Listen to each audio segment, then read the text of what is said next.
Hey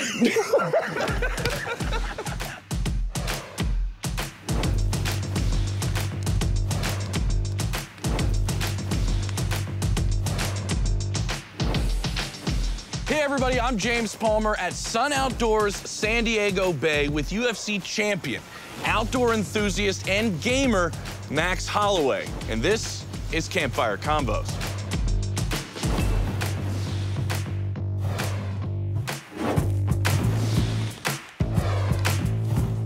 Max Holloway, we have been trying to do this for a while now. For too long, brother. Way too long, way too long. You're a busy man, James. Well, that's accurate, yes, yeah, but you're more important, so we'll get to that, because I'm not one of the best UFC fighters of all time. No. I'm not, well, should I say it, the best boxer in UFC history? Should I put that out there? Best boxer in UFC, baby. Yeah, that's right. So, you've never been knocked out.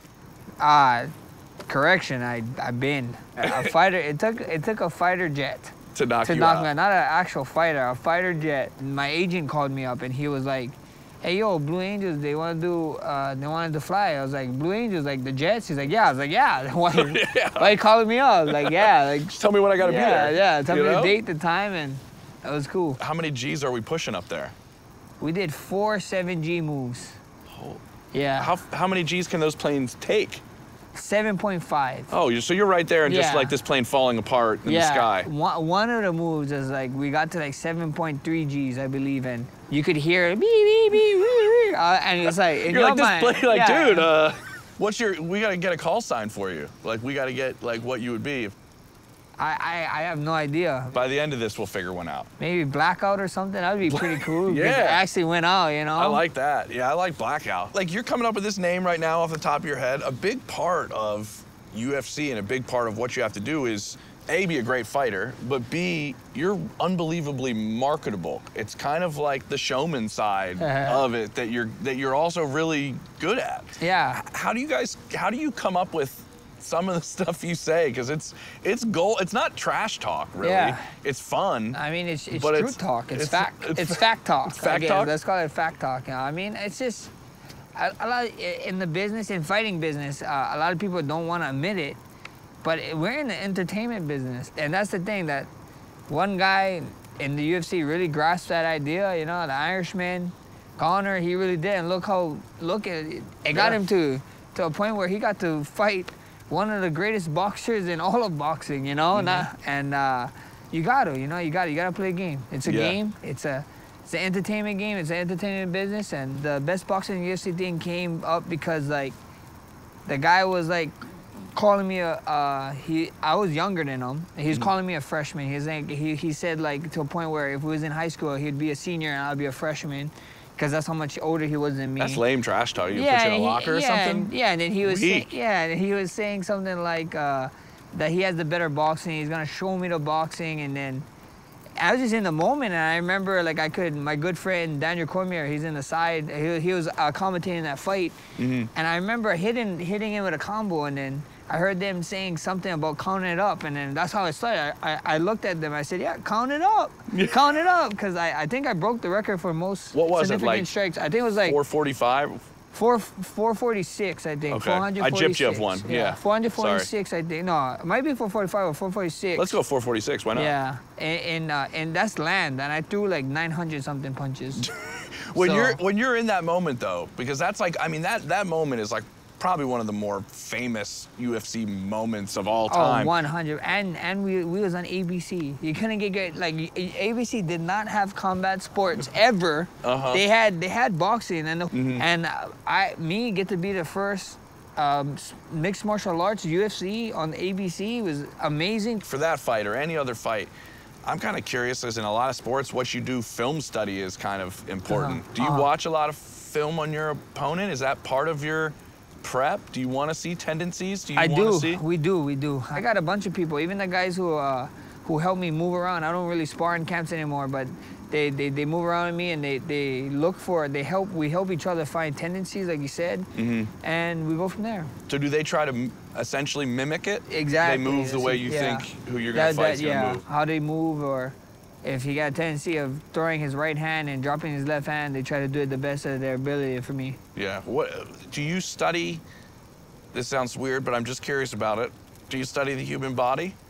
For sure, you know? I mean, that's what jiu-jitsu is all about, you know? Yeah. Like, having joints go the way that they're not supposed to go. That sounds gross, but I get what you're saying. Yeah. Some guys is flexible, some guys is more flexible, which is good, but that is what jiu-jitsu, you know? Jiu-jitsu is just grabbing something and twisting it the way that it's not supposed to go, and if the guy can handle it, then I'll just keep going further until you can, you know?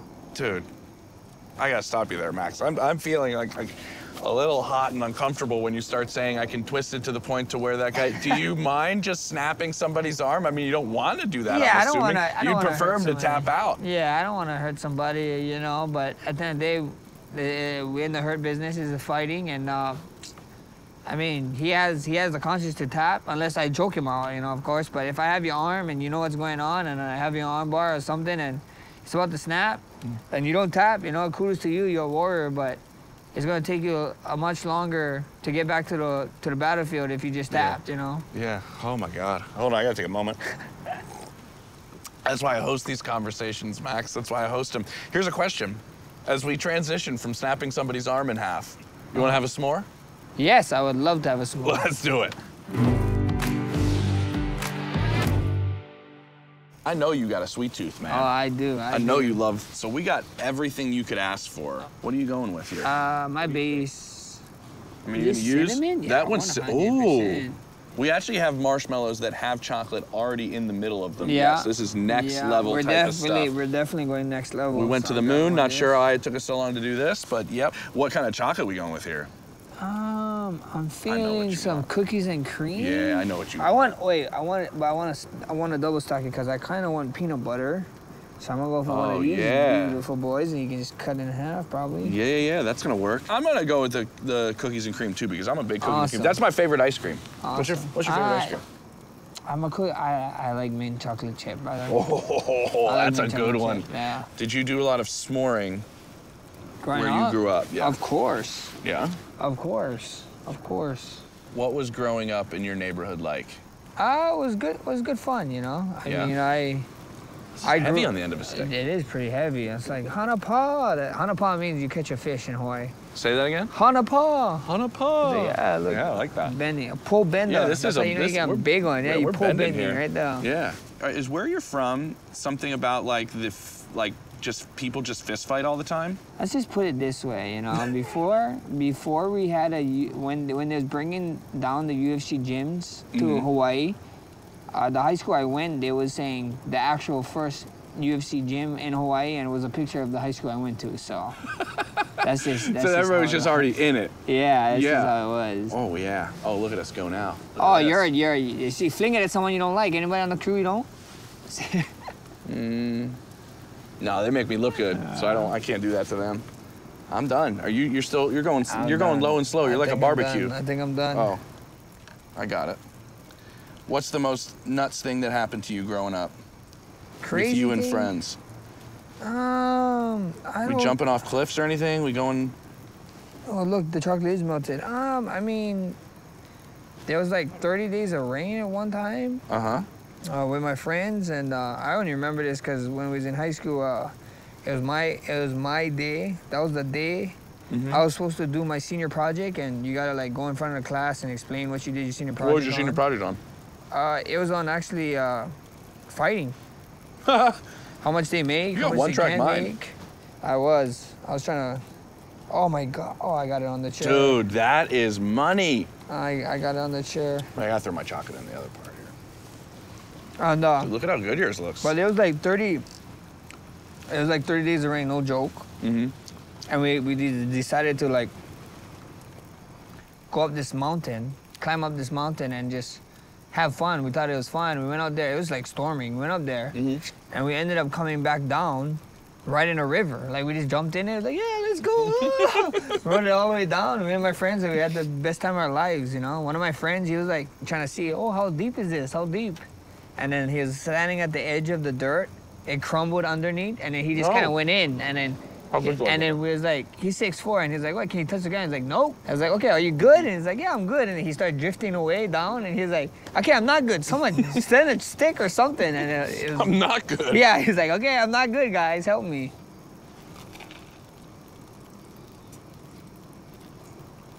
Wow. live up to what you thought it would be? Yeah, I did pretty good. Or more, right? Yeah. So like dating back to like your childhood with going outside, all that stuff, that's still kind of now, right? With the Hiking Holloway series, it's kind of like you're still a kid when I watch those videos and you're out there, man. Yeah, I get to be a kid. Again, you know, the Hiker Holloway is always fun. Don't ever really take advice from Hiker Holloway. I think the dude does not know what he's talking about half the time. You know what? I think you're right. That guy has no clue where he's going. Hey. When your motto is... That's a true hiker, though. That's true, but he sounds like the guy that likes to take you on a hike but really doesn't know anything about the hike at all. 100% that's right? that guy, yeah. What's the best hike you've ever been on?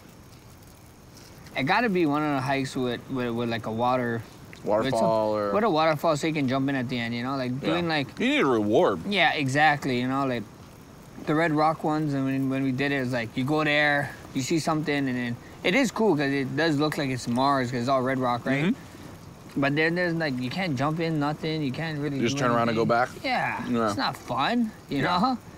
And like, not to mention, I'm like losing weight on those ones and it's cold and I have like 1% body fat on me, so that's not fun. It's weird, you know? We both got 1% body fat. Oh, well, I can tell. Right? I can tell the way you're looking at eating that some more too, man. I know. You pushing yourself to 0.5 body fat, huh? You see my heartbeat soon. So you ready for some rapid fire questions? I'm gonna come at you. I'm ready. Like the way you come at people. Okay. I'm gonna come with the questions. Let's get it. Okay. Here we go. Camping or glamping? Because you come from a camping background, but look at what you're doing right now. I'm glamping right now. You are loving the glamp. 100 glamping, put my face next to it. Next to that card, let's do more glamping. Done and done. How about boogie boarding or surfing? My wife is gonna kill me if I said boogie boarding, but I love boogie boarding, so I need to go at surfing because my son is actually getting into surfing and he's getting quite well, and I'm not gonna let him beat me. There's no way. You gotta get There's absolutely no way. And the day he beats me, I told him already, I'm gonna leg kick him so he can't beat me that day. So you win the day you're waving from him from the water? 100%. Yeah. How about Call of Duty or Apex? Oh, Apex Legends, 100% right now. That's where you talk the most trash? Yeah, I actually don't talk trash. I might drop a couple, you're ugly kid, but that's about it. I stream a bunch and people come to the stream all the time and be like, wow, you're playing my favorite game and you're my favorite fighter. I don't know we do this. I'm like, we're human. I need oxygen. I need water. We're the same people, I promise, you know? Favorite guilty pleasure that you get to indulge in after a fight? I just love my wife just kind of lets me eat fast food after. So fast food and soda or juices. What was the most humbling experience inside the ring for you, ever? It's yet to happen, I think. My whole career has just been fun right now. I can't really pick one experience. Okay, then how about outside the ring? Do you have a humbling experience out there? I would say probably my 7th grade teacher. I mean, I was like, it's super humbling to, he showed me what being an actual great human being was. Oh, I was like, I was failing in math and social studies, and I remember during one of my breaks, he came every day on the break. He lived like 45 minutes away from me. He'd drive to my house and it helped me, and it helped get my grades up, so. Wow, I'm glad I followed up with that one. It didn't just stick with you didn't have an answer for inside the ring, because outside the ring was money. How about the best UFC fighter of all time, excluding yourself? I mean, if I say anybody else but my good old Kung Fu Panda friend, Daniel Cormier. I knew that's what you're gonna do. If I don't say him, I'm gonna get a call when he sees this and be like, okay, I see where we stand. Relationship has changed. Yeah, so, yeah.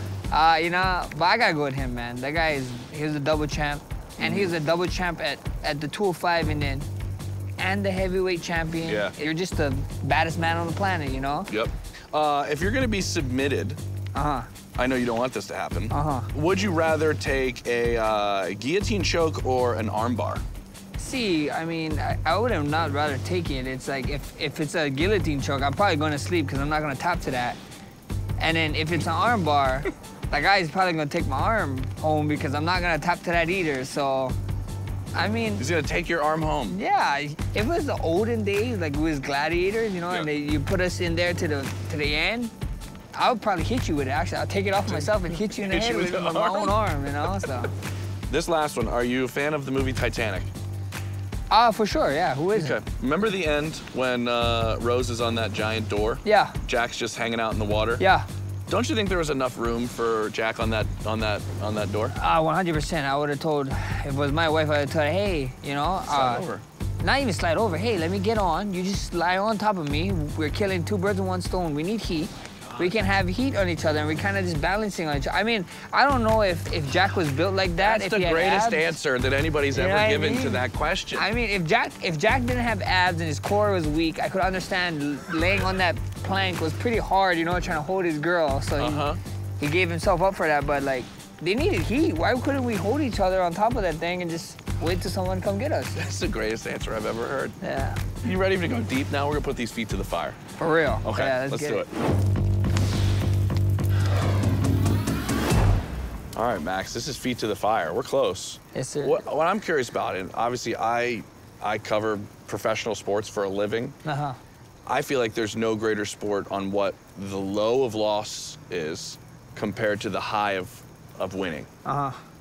Because it's actually a fight. Yeah. What does the low of losing feel like in the UFC?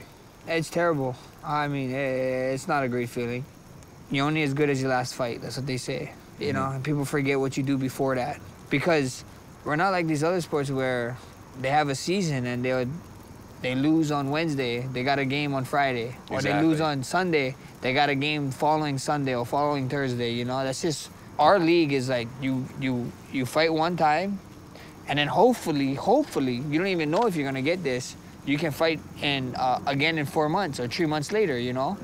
What is it like for your family to watch you fight? I mean, it's tough, you know, especially for my wife and for Rush. He definitely had to grow a lot, you know, and at the end of the day, I just wanted to prove to him that, you know, win or lose, you know, we don't be a sore winner and we don't be a sore loser. It's amazing that he's there, you know. A lot of kids, a lot of people actually would be like, he don't belong there, he's only a young kid and blah, blah, this and that. I'm like, this guy been in the trenches, you know. He's like, he's there with me training. He's around this all the time. It's not like he don't see me train, he don't see me spar, he don't see me do all these kind of stuff. I bring him from a very young age, you know. He's crawling, walking.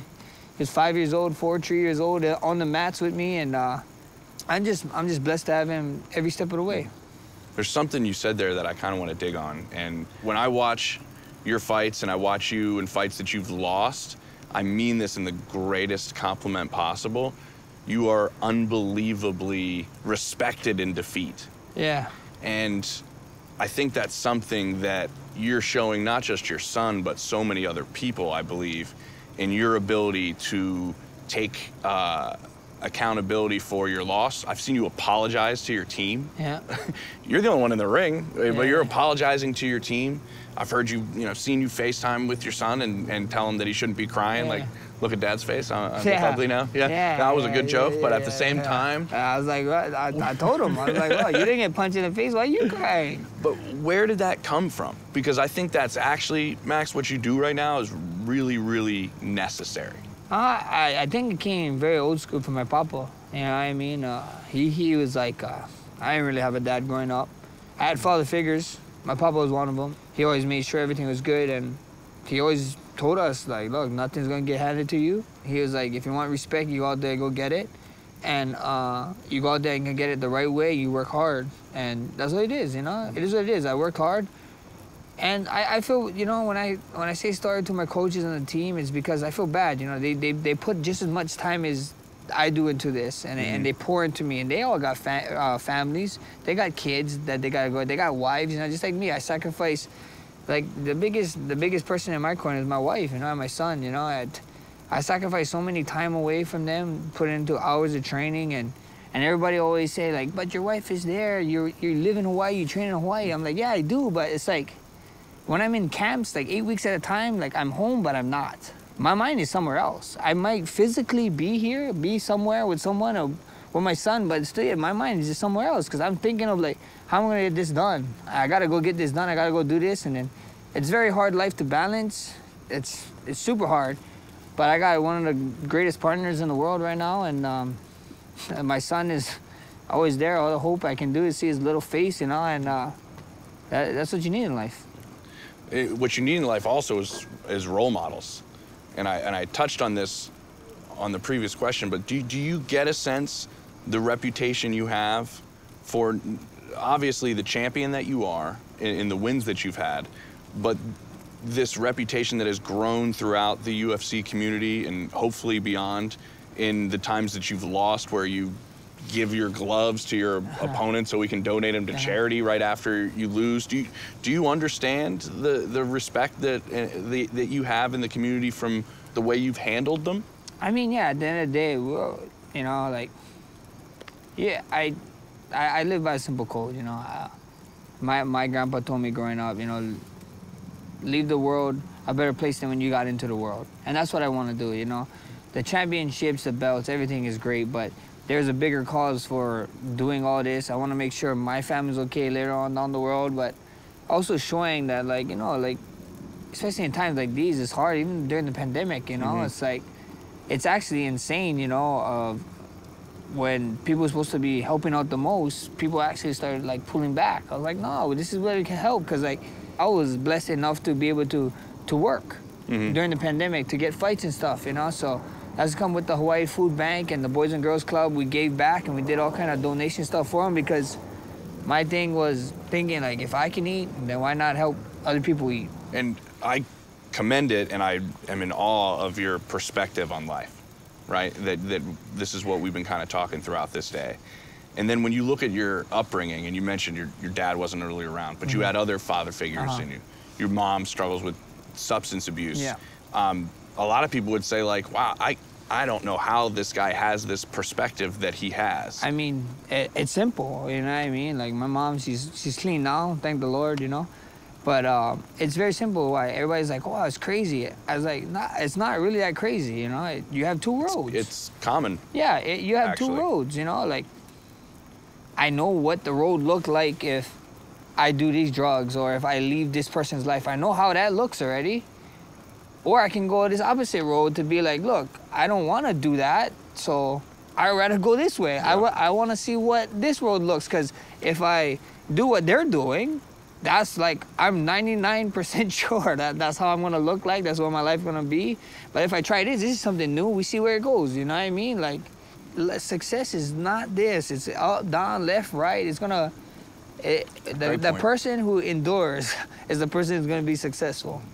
So before we go, because all of this, you got something to say.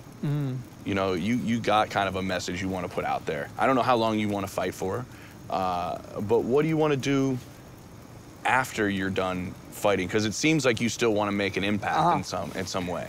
For sure. You know, when it's all said and done, when I'm fighting, you know, it's gonna probably be another fight in a different way. You know, try to fight for, be a motivational speaker maybe. I don't know. Play video games. Help people. Try to be a sports psychiatrist maybe. I don't know. I have no idea what it may be.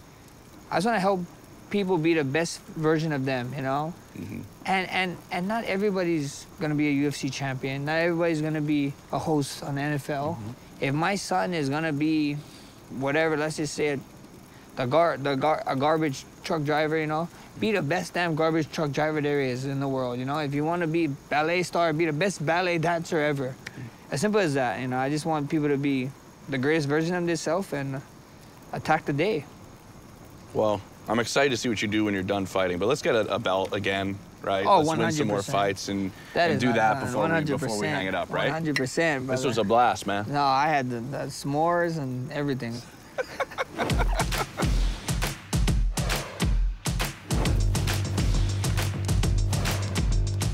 Well, it looks like this fire is about to die. So I hope you enjoyed this episode with Max Holloway. So click the link below to subscribe and join us for more Campfire Convos.